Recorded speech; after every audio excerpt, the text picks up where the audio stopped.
I'm headed to visit my mother and my sister in Canada. And my sister's turning 70, so I'm going for her birthday. But I'm also going um, to visit my mother and, um, take care of her for a while. And it's a nice thing that I am able to do that. And I know I am able to do that. And I know that's a gift. I know that's a blessing. Um, I'm a little nervous about it because she is declining slightly, as she should be, approaching 103. I mean, really, what do we expect? But it's hard to watch your parent decline, and it's hard to lose a parent. I know it's part of life, and I know that in my heart of hearts, I know that. However, it doesn't make it any easier. So I'm preparing myself, and this is something that is a thinking skill for life. Is that you need to prepare yourself for what's coming ahead. You need to prepare yourself for the emotions that you'll feel. So if I'm going to be overwhelmed, I need to prep for that. How do I want to respond to that?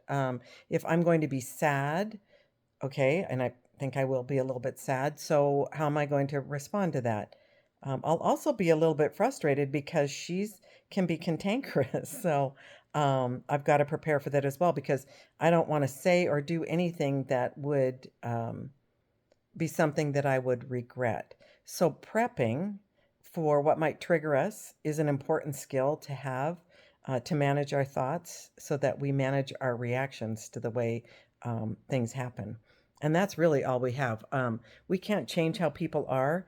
We can't change the way things are. All we can do is choose the response that we want to have for whatever's happening. And if we don't plan ahead, a lot of times we just have that knee jerk reaction that it's not great. It's not great. So even if you're just going to, um, a function and someone will be there that kind of bugs you, isn't your favorite person, but it happens to be the favorite person of someone else that will be there, then you have to prep for that.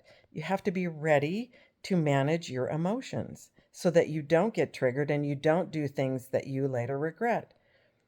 And that's what I'm doing. I'm prepping because I leave tomorrow. So I'm prepping to make sure that I'm emotionally ready to take this on. Now, going for my sister's 70th is just pure fun. And the other way that I prepare for that is I look forward to it. Just like when I was a kid, I looked forward to the birthday party or the sleepover or whatever it was. And that's what I'm doing for my sister's birthday because it's fun. And how wonderful that I get to be there with her to celebrate. This is a great thing.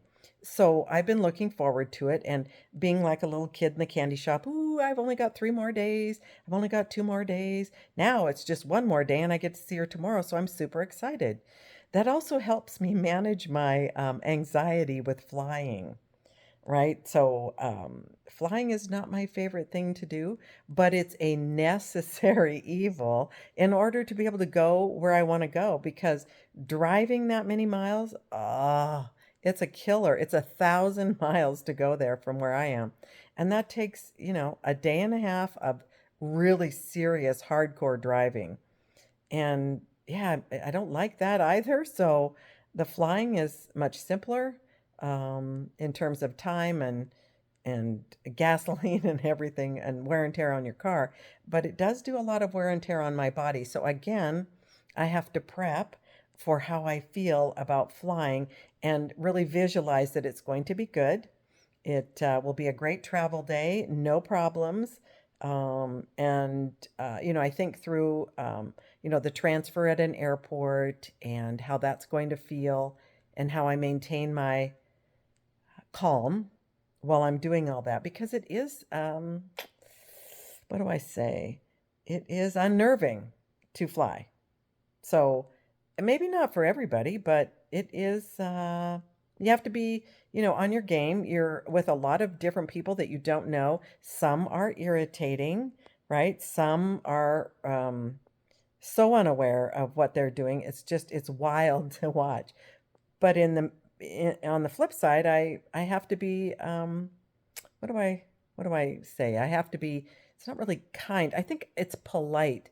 I need to be polite because that's what it demands for me to be in the company of a bunch of people that I don't know and don't operate the same way I do. And why should they? Is my way the best way? Is my way right?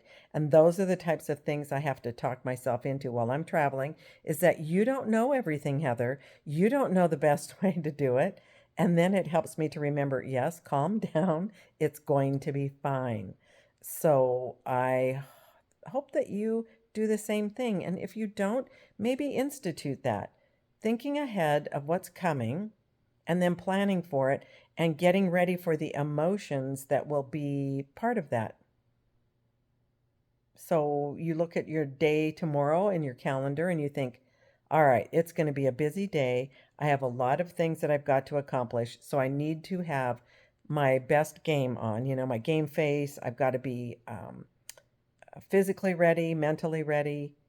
So when I always had a hard day, I would dress even better. I'd dress to the nines and I would have, everything lined up so that the least amount of things can go awry. Try it. See if that works for you. Because life has been a little bit of a challenge lately. People are kind of grumpy, and so it's hard to be around them when you don't want to be grumpy. So, anyway, I hope that helps. I really do. And wish me luck on travel. All right. Talk to you later. Bye.